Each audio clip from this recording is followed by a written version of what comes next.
the perception of how this game's going to go tomorrow? Well, I think if you're Michigan State, it's kind of like you couldn't thank the odds makers enough. I mean, that's who they are. That's who they want to be.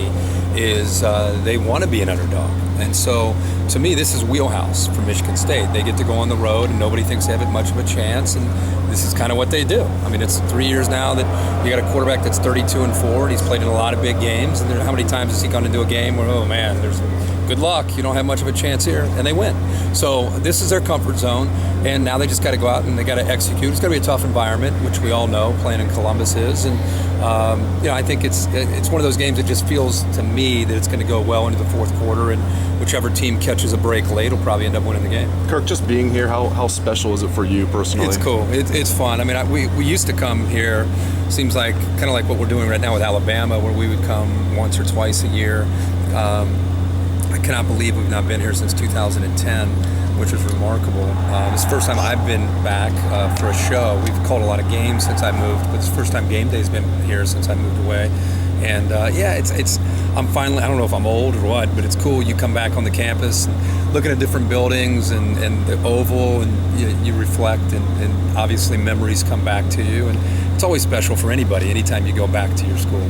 So in all of your time here, how has the fan experience evolved ever since you've been here? Man, it's just crazier and crazier. I think that kind of speaks volumes for college football. The sport is never been more popular. It's never been more buzz. I think the BCS was great, and I think the playoff now with 4 teams is even better.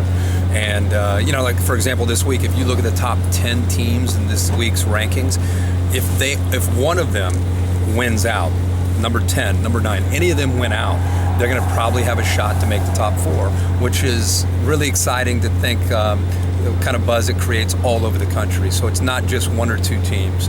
But yeah, the passion is universal, and we embrace it. That's what makes this sport so special. You mentioned how long. I know it's still a week away, but the first Ohio State-Michigan game with Jim Harbaugh. Yeah. What do you kind of anticipate he will add to this rivalry? Spice, intensity.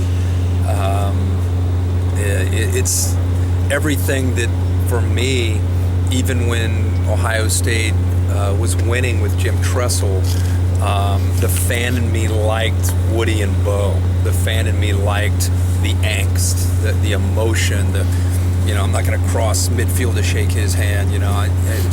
All the stories that you would hear. And I don't know if we're going to get it to that level with Urban and Jim, but it's going to be different. It's going to be very different from Brady Hoke just saying Ohio, boy, that's going to get them. This is going to be different because of just the personality of Jim.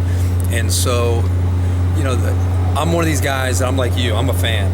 And I'm looking forward to this weekend, but starting Sunday morning, I don't know if I'll sleep, especially if Michigan and Ohio State win this weekend, because of what potentially could be at stake next week. It's going to be a lot of fun. You mentioned how